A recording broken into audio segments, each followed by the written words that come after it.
Cool. All right. Akron Comicon, Christ Charlton. Awesomeness right here, right there. Christ Charlton. Hi. He's been on the show before. We've had a couple of audio interviews. We did an interview via Skype. Jim and I both had you on there, as well as I think last year, actually last year is where I met you. We did a quick little phone interview kind of thing going on.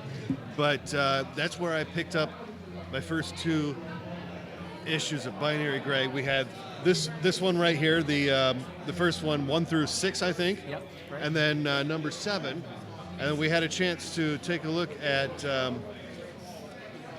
8, 9, 10 of Binary Gray. This is actually absolutely my favorite of your stuff. Thank you, man. I mean, appreciate it. don't get me wrong, I love Black of Heart. Yeah. It's a really great story. It's a great concept. But Binary Gray just kind of talks to me a little bit, you know what I mean? I appreciate it, man. You're welcome. And I came specifically today because I wanted the hard copies of Binary Gray so that you could sign them for me and everything like that, and which you were kind enough to do. So Of course. definitely really cool. But I noticed something new on your table. What is that? Sleepless is actually one of the first books that I did. It's sort of my love letter to the Twilight Zone. It's 4 short stories. They all have kind of twist endings and different artists on each story. And it's one of the first things that I did with David, who does the covers for Binary Gray and does the interiors for Black of Heart. We did a That's short cool. 5-page story in there. The artwork in general, both this and Black of Heart and everything like that, is just really great. Thank you, man.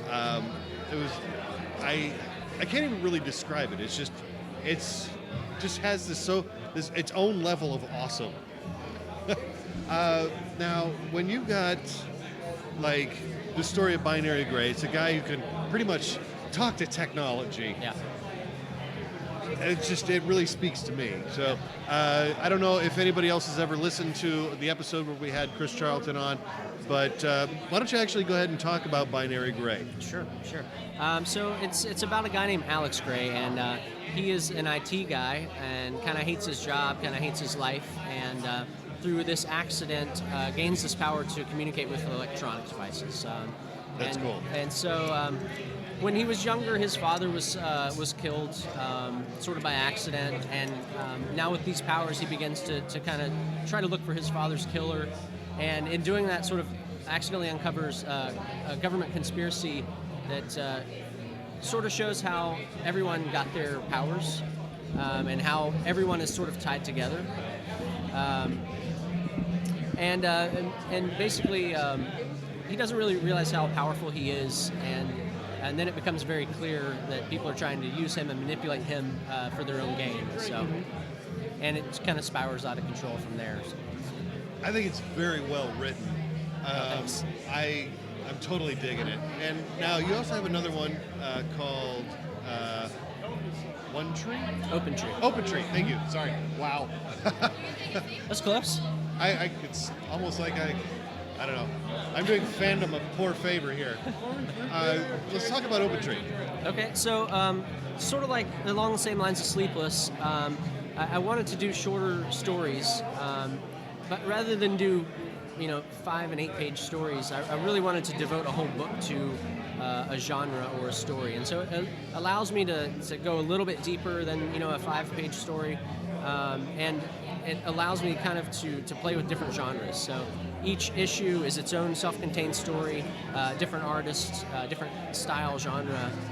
So right now we have the first 2 issues. The first issue is called Freedom Run, yes. And it's like a supernatural Western, sort of some Native American folklore in there, and very action adventure. The second one is called Linus and the Fluke of Love, and it's a tall tale. Rhyming, narration, and dialogue, watercolor, and more. It's my only all ages book. It's more of like a love story. Oh, wow. And again, like the next one will be this ultra violent thing. You know what I mean? Nice. So it's just an outlet for me to go and play with different things. So. And lastly, you have out there Black of Heart. That's a great story. I do love it. And I love the artwork in that as well. It's really cool. Thank you. Let's talk about Black of Heart for a minute. Yeah, the response to David's artwork in that has just been incredible. I mean, obviously he's a very talented guy. Well, and but, you can see the appeal. I mean, the artwork alone is just like. So it's this gritty noir detective story. It's a serial killer story set in New York City in 1949, and it starts black and white with splashes of color, and over the 5 issues, the color kind of builds to this full color finale of the series, and it's just been really well received. Couldn't be happier. People seem to really like it. So it is a great story and very intriguing. I love the concept. How did you come up with that?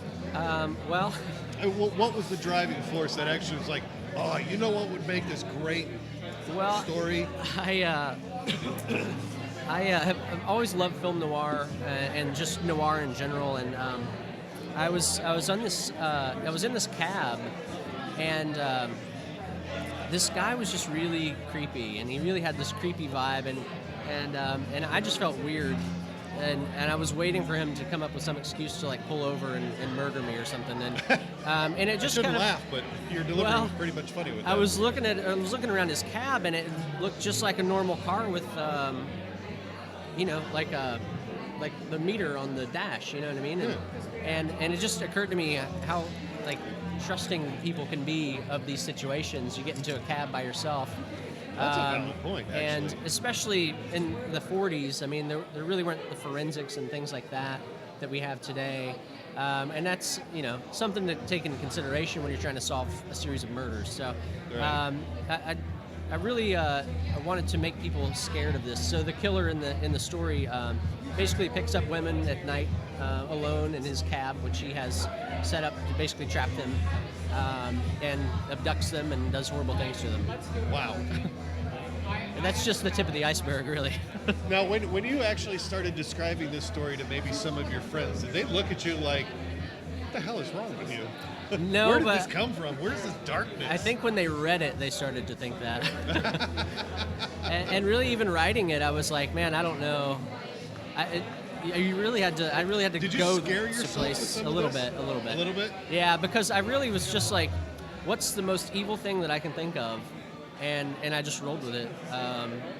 And it's really interesting, some of the things that your brain can come up with.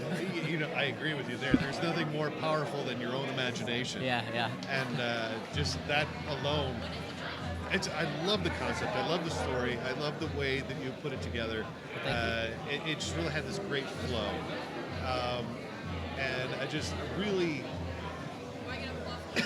you're one of my favorite comic book authors. Thanks, man. Okay, my top 2. Okay, you and Dirk.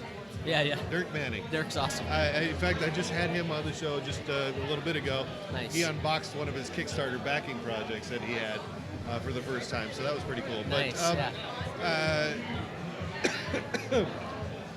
I love indie comics. I love the fact that,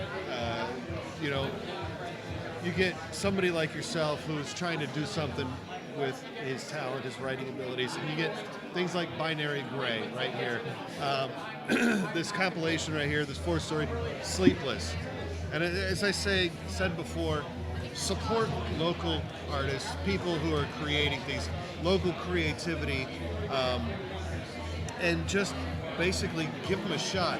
While they may not be Marvel or DC, they're still really freaking amazing. And the stories alone are, I don't know, they're awesome. Check them out. Yeah. Where can we find you at? AssailantComics.com. AssailantComics.com. Yep. And then we have Facebook, Twitter, and everything in between. So.